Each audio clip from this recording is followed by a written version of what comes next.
Blitzcrank is dog shit. Blitzcrank is bottom tier.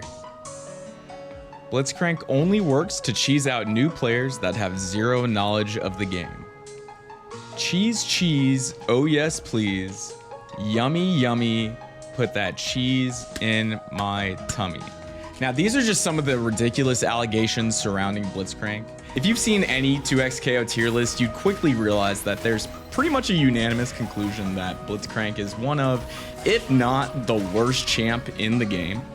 He's consistently placed at the bottom of most tier lists, and he's one of the least represented champs globally on challenger leaderboards, and genuinely, I've never seen him in a offline major top 8. The general consensus is that Blitz is basically exactly what he is in League, a support champ. His assists amplify what your point champ is capable of on offense, but once your point is dead, a lot of players start getting into the mentality that it's impossible for them to win, and your opponent at the same time is also going to start thinking, oh, I got this in the bag. I believe if played right, Blitz has a lot of hidden potential. Now, a quick disclaimer for this video is not meant to cover absolutely everything with Blitzcrank. This video is going over my personal playstyle with Blitz when he's on point, or if my Vi is dead. Something else I want to address is what some of you are probably thinking. Who the fuck is this random black guy, and why should I even pay attention to how he plays Blitzcrank?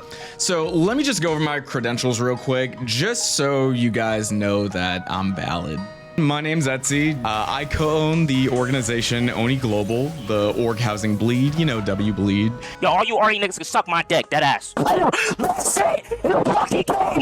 Jakey the Snakey, Yosip, Maze, Yami, Warren Jacka, a bunch of names you see consistently on the top 100 leaderboards. I'm a freestyle Vi Blitz main, and I have over 8,000 games with this team. I've mained this team since I started playing back in late November of 2025. I've hit GM every season since I've started playing 2xKO. And funny enough, this is my first real dive into the FGC and my first 2D fighting game. I played Smash since I was 10 and attempted to play Smash Ultimate competitively from 2018 to 2022, but getting into the FGC, let alone a tag fighter, this specific type of video is something that I genuinely wish that I had as a resource back when I was starting out. So with that out of the way, let's get into ungatekeeping Blitzcrank and help you unlock some of his full potential.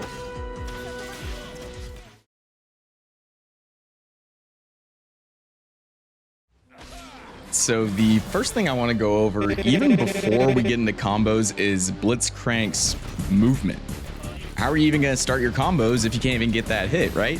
So compared to how I play Vi, I'm way more mindful when it comes to how I move with Blitz, purely because he's one of the slowest characters in the game. So something that you'll see me do a lot is backdashing. Backdashing accomplishes a couple of things. It forces your opponent to try to come to you, and it lets you charge steam. You do want to have steam as often as you possibly can with Blitz. It powers up your S1, you get a armored command grab, you get slightly faster, like 10% faster. These are all amazing things, right? So with both of those things, or shit, with all of those things in mind, what you want to start doing is combining the two. So let me start with showing you how most Blitzcranks cancel their steam charge. If you look at the frame meter, it's resetting itself between my backdashes, right? So when you start doing a retreating crank, it makes it so that the transition from backdashing and charging has no gap.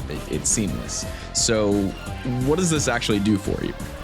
This allows you to more readily do an anti-air, punish an approach, or even throw out a surprise rocket grab or rocket punch.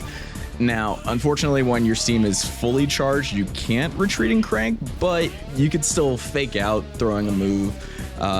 This is especially effective because steam charged S1 is a little bit faster than a regular S1. Let's actually stop and take a quick look at the startup of rocket grab, rocket punch, and charging steam. in a vacuum, they all look pretty different, right? 2x KO is a very fast game, so cranking is the equivalent to faking a punch to make someone flinch. Your opponent thinks you're gonna throw out a move, so they're gonna flinch. They're gonna try to do something to capitalize on you making a mistake or what they think is a mistake. Your opponent flinching is going to look something like a jump in or running into punish or blocking or even parrying, and that's when you can capitalize on faking them out. But to even make them flinch, you're going to want to actually make a threat, and to make a threat, you're going to have to throw out some of these moves. So how do you actually retreat and crank? Well, it's not really too complicated. So all a retreat and crank is a backdash, and before the backdash animation finishes, you hold S1 to cancel out doing the full backdash animation.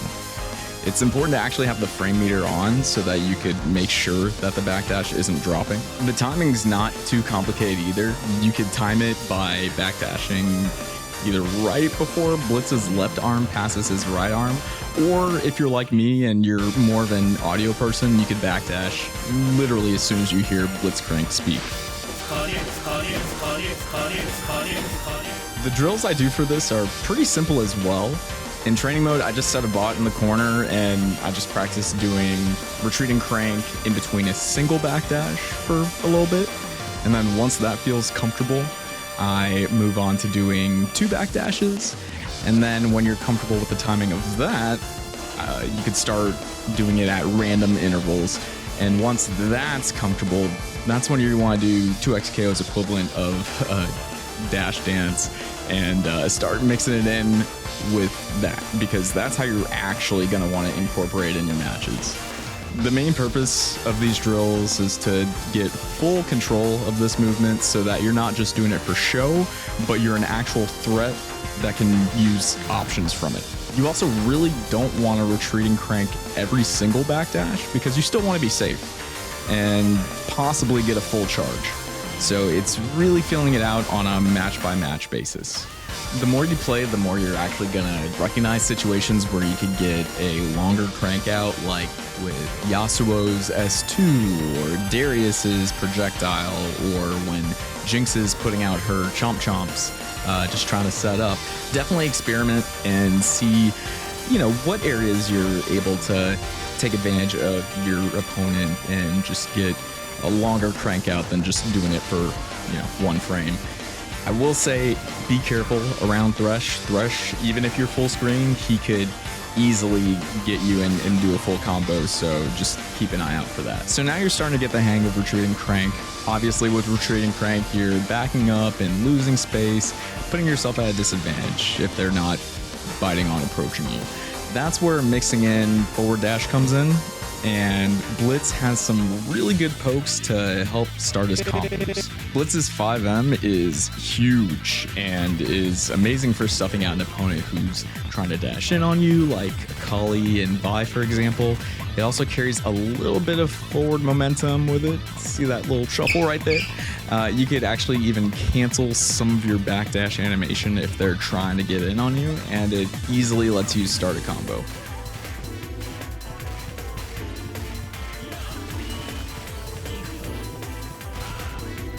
Another important tool Blitz has is his 2M.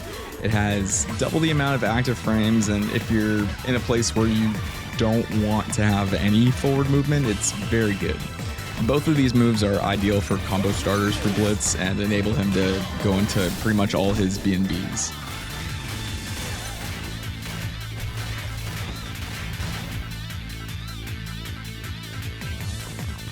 Now, when it comes to Blitz's lights, I use them more so as a burst option in neutral when I still want to poke the opponent, but I need either a faster button or I want to be a little safer. You're looking at a difference on block of -5 for both Blitzcrank's mediums versus -2 for his standing light and -3 for his crouching light. Essentially, you're sacrificing range for safety. And then lastly, we have, as far as Blitz's normals go, the Universal Anti-Air 2H. Now, this move is great because it's pretty huge. The drawback to it, obviously, is that it's slow. So you really don't want to whip this, because if you do, you are going to get punished. If the opponent blocks your anti-air, one of two things are going to happen. If you anti-aired them high enough, you're going to reset neutral. If you anti-air too low, if your opponent's not asleep, you're more than likely going to get punished. Again, you're going to want to be very deliberate with just any of the buttons you put out as Blitzcrank. Something you always want to be mindful of that will help you make these decisions is what you and your opponent's threat range is. And what I mean by that is, from the position that I am currently standing, is there anything in my opponent's arsenal that could stop my approach? This is essentially what you always want to keep in the back of your mind at all times when you're neutral, and not just with Blitzcrank, any character in honestly any fighting game. If you're just starting out with the game, I wouldn't stress too much about this, but it is something that every single player, no matter what level you're at, can work on. And this starts getting easier by just playing the game or even watching the game. But I truly believe getting in there, experimenting in matches, getting your shit rocked is the absolute best teacher. I feel like it solidifies the knowledge in your head. So you did your fancy movement and you landed your fancy little hit, and now you want to hit a fancy little combo to top it all off, right? So I'm gonna be honest, my combo is pretty much the same thing with small variations depending on which hit I get first. If you really need help figuring out what combo you should do and where, Ajax HQ has what I believe is the best in-depth combo guides for 2xKO for quite a few characters in the game, including Blitz. I'll actually put the link to that video in this description, but the important thing is once you land your hit, you want to convert it into something you can consistently land again and again and again and again and again and again and again. What's nice about Blitz, though, is that there's really not much you have to deviate from. A lot of his combos are pretty similar. You just have to be ready to actually do them once you get the hit. And Blitz is pretty much an across-the-board two-touch character for the majority of his combos. So if you could get a read on what they want to do, that's pretty much it. The last thing I want to go over for Blitz, the most important things when it comes to his game plan, the essence of his two-touch, the command grab. Before I actually get into this last part, if you enjoyed the video, could you... You know what? Honestly, you wouldn't even care. Let's just get into it. So how the hell do I get the actual command grab, right? I got you covered, don't worry. So Blitz's command grab, honestly, it's an addiction. A lot of times people constantly go for it, and they go for the same setups over and over again with no variation or finesse or even any thought behind it. I can't lie, I've been one to get caught up in this trap before, so let me just quickly go over some simple ways to get access to this drug known as the command grab, and how to actually improve your odds on landing it. The first thing I do is observe how my opponent handles initially going for a throw on their wake up. Do they like doing get up attack? Do they like rolling? Do they like mashing? Where are they on the screen when they actually do the option that they're selecting? You're going to want to mentally take note of their habits, because Blitz has an answer to each and every single one of your opponent's options. You just need to be aware of what to use and where. So let me quickly go over how to beat the options your opponent will choose.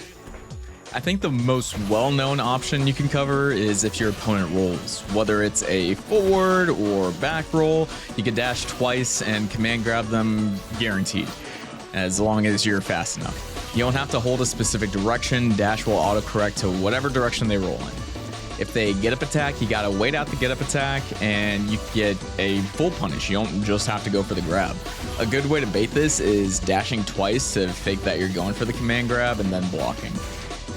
If you think that they're going to jump, grab, or mash on a wake up, if you don't want to deal with the timing too much, you could do a single dash into 2M, Or you could also just dash and then spam your lights. Again, there's not too much timing required with this, but you definitely still want to practice this. So how do you actually practice this? As of this current patch, you annoyingly can't just set up the save state and have all the wake up options that you want, because the game, for some reason, saves your wake up options from when you actually do the save state. So the way I currently do it, and if anyone has an easier way, feel free to let me know, but I have to, every single time, set up the knockdown, and then one by one record the get up attack, the rolls, the jump, and the mash. And then you have to go into reversals and set all those recordings on wake up, and then you can go back to capturing and restoring your knockdown save state. It's annoying. It's so annoying, and it's tedious, but anyways, and I'm also bad at it, but definitely worth it. Or you could just practice it one by one, but having all the options at once will keep you on your toes. I don't expect anyone to get the right answer every single time because it's random on a bot, but in a real match, you'll start to get a read on your opponent's favorite wake-up habits.